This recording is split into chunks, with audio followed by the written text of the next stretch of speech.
حضرت ام سلیم حضرت انس بن مالک کی والدہ، ان کے شوہر موجود نہیں تھے، انتقال کر گئے، تو حضرت ابو طلحہ انصاری کہتے ہیں کہ میں نکاح کرنا چاہتا تھا۔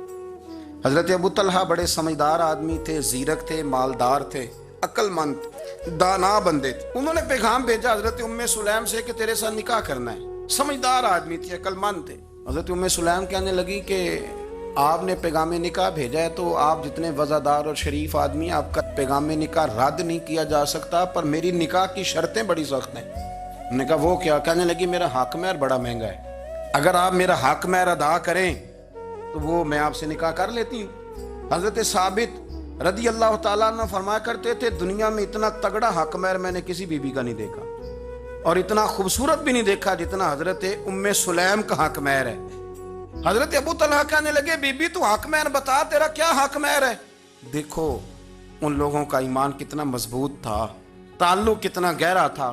ام سلیم کہتی ہے حق مہر دے دو، اور جو لفظ انہوں نے بیان کیے وہ اتنے شاندار ہیں کہ وجد کرنے کو دل کرتا ہے۔ فرمانے لگی بس حق مہر لوں گی، اس کے بعد کسی چیز کا سوال نہیں کروں گی، ساری زندگی خرچہ نہیں مانگوں گی، روٹی پانی کپڑا جو دو گے پہن لوں گی، پر ایک حق مہر وہ اگر دیتے ہو تو میں نکاح کر لیتی ہوں، اس کے علاوہ سوال کوئی نہیں۔ حضرت ابو طلحہ کہنے لگے بی بی بتا تو صحیح حق مہر کیا، تو رو پڑی، کہنے لگی تو غیر مسلم ہے، میرے نبی کا کلمہ پڑھ جا، یہی میرا حق مہر بن جائے گا، تو حضور کا غلام ہو جا، میں ساری زندگی روٹی نہیں مانگتی، میں کسی شے کا سوال نہیں کرتی، میں غریبی میں جیوں گی، میں تھوڑے پہ گزارا کروں گی، پر میرے رسول کا کلمہ پڑھ جا، یہ میرا حق مہر بن جائے گا۔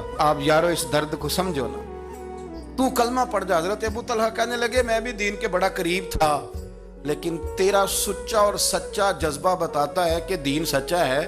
فرمانے لگے تو اب نکاح کر چاہے نہ کر، میں نے مصطفیٰ کا کلمہ پڑھنے کا فیصلہ کر لیا، میں نے فیصلہ کر لیا ہے کہ اب میں نبی پاک کا کلمہ، اور میری یہ شرط نہیں کہ تو نکاح کرے چاہے نہ کرے، یہ وہ واحد حق مہر ہے۔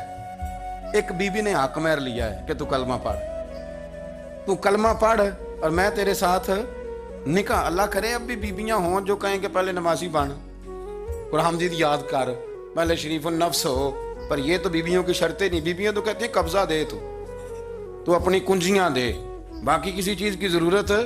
میرے رسول کریم علیہ السلام کے غلاموں کی دین کے ساتھ جو کمٹمنٹ ہے، دین کے ساتھ ان کا جو گہرا مضبوط ربط ہے، اس ربط کا انداز یہ ہے کہ عورتیں بھی کہتی ہیں کہ آپ کلمہ پڑھ جائیں، ہمارا حق مہر ہو گیا۔